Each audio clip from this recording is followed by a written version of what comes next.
यार आप देख रहे हैं द इंडिया न्यूज़ गोरखपुर। मैं दिनेश कांत मिश्रा इस समय जो है लेक व्यू अपार्टमेंट में आए हुए हैं, जो कि लेक व्यू अपार्टमेंट तारामंडल में पड़ता है, जो कि समीप में भी जो है नौका विहार है।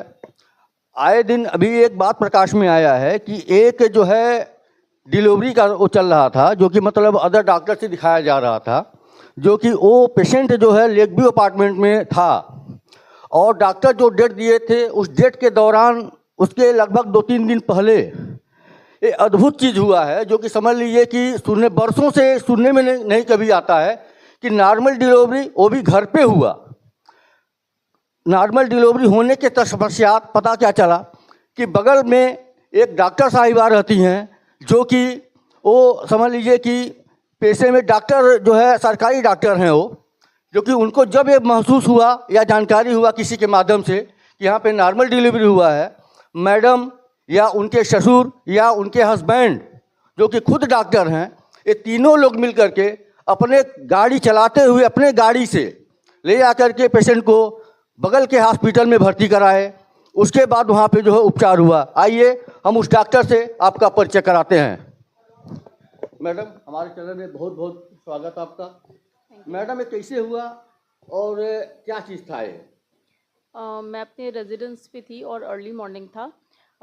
फिर अचानक से डोरबेल बजा, मुझे लगा सर्वेंट आए हैं, बट फिर गार्ड्स थे, वो बोले कि मैडम बहुत इमरजेंसी है, ऊपर वाले फ्लोर में एक पेशेंट बहुत ही सीरियस है, थोड़ी सी एज भी ज़्यादा है और in the process of delivery है।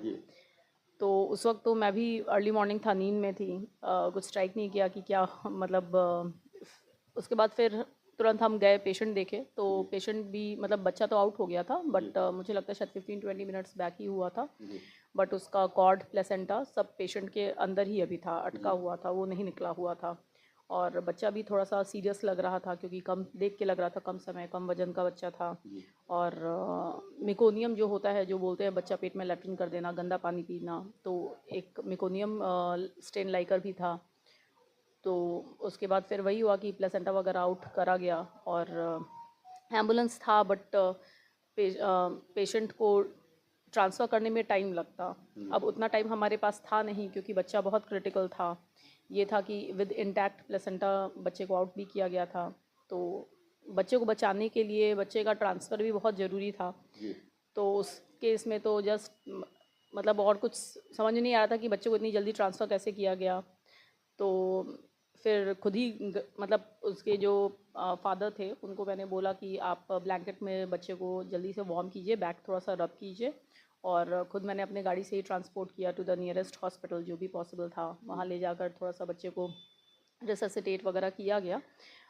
ये है कि रिससिटेट हो गया बच्चा, उसके बाद स्टेबल ही है, और माँ भी एल्डरली है। बाद में मुझे उनकी प्रॉपर हिस्ट्री पता चली कि मदर पोस्ट मेनोपॉजल थी, but due to IVF she conceived. शादी के 26 ईयर्स बाद कंसीव की। उनके लिए बच्चा भी बहुत प्रेशियस था।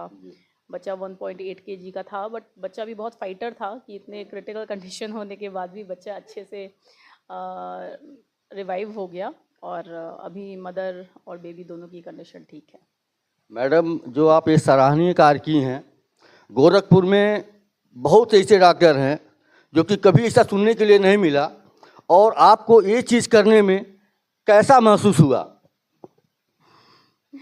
मुझे लगता है मेरी जगह कोई भी रहता तो यही काम करता। नहीं मैडम, क्योंकि हम लोग देख रहे हैं ये चीज़ बार बार, जो समझ लीजिए कि हम लोग गोरखपुर में लगभग कोई ऐसे डॉक्टर नहीं जहाँ की मतलब हम लोग वो नहीं करते हों, लेकिन रह गया सवाल, ये चीज़ हमें बहुत ही अद्भुत लगा और ऐसे काम करने के लिए मैं आपको साधुवाद करता हूँ मैडम। और रह गया सवाल कि अभी तक मतलब आपके उसमें ऐसे कितने पेशेंट आए हैं जो इस टाइप के हुए हैं? अभी तो हमारे लाइफ में आजकल गवर्नमेंट इतना एक्टिव है कि मतलब गांव वगैरह में भी इंस्टीट्यूशनल डिलीवरी ही होती है। ये फर्स्ट केस ऐसा था कि मतलब बच्चा घर पे डिलीवर हो गया, वो भी ऐसे हाई रिस्क का, और उस वक्त तो बच्चे को बचाना इतना ज़रूरी था कि एम्बुलेंस थी। मैंने कहा कि माँ को ट्रांसफ़र आप एम्बुलेंस से कीजिए। बच्चे को मैं खुद अपनी गाड़ी से लेकर गई, इसलिए लेकर गई क्योंकि इन बिटवीन अगर ट्रांसपोर्टेशन में उसको कुछ भी हेल्प की ज़रूरत होती, रिससिटेट करना पड़ सकता था, देखना पड़ सकता था।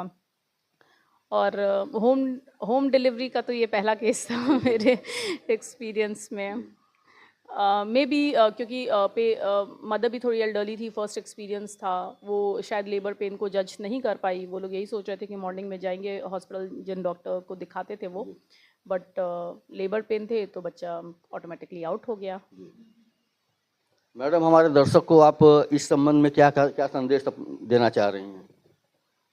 मेरा मैसेज यही है कि अगर कोई भी डिलीवरी के दौरान कोई भी अगर लेबर पेन होता है, टाइटनेस लगती है, अगर पेट टाइट लगता है, या बच्चा कभी भी लगता है कि कम घूम रहा है, वो भी हाई रिस्क, ऐसे तो नॉर्मल हर पेशेंट ही हमारे लिए हाई रिस्क होता है, तो कभी भी अगर ऐसा कोई भी वार्निंग साइन होता है तो तुरंत ही डॉक्टर को, जिस भी डॉक्टर को आप दिखा रहे हैं, तो तुरंत ही कंसल्ट करना होता है।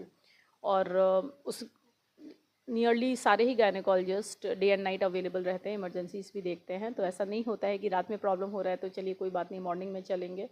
एंड जो बहुत ही हाई रिस्क केस होते हैं, जैसे ये कि पोस्ट मतलब ये साइंस इतना प्रोग्रेस किया है, और जो डॉक्टर्स उनके पूरे ट्रीटमेंट में इन्वॉल्व रहे हैं, वो हिस्ट्री मतलब मुझे भी सुन के बहुत अच्छा लगा। बाद में जब पेशेंट ट्रांसफ़र हो गई और जच्चा बच्चा सेटल था, तब मुझे उनकी पूरी हिस्ट्री एक्चुअली पता चली कि पोस्ट मेनोपॉजल वुमेन मेंसेस जब ख़त्म हो जाते हैं उसके बाद शी कंसीव्ड थ्रू IVF, और वो भी शादी के 26 ईयर्स बाद 1.8 kgs का बेबी हुआ। मेकोनियम एस्पिरेशन था उसको, बट उसके बाद भी जच्चा बच्चा अच्छे से निकल गया।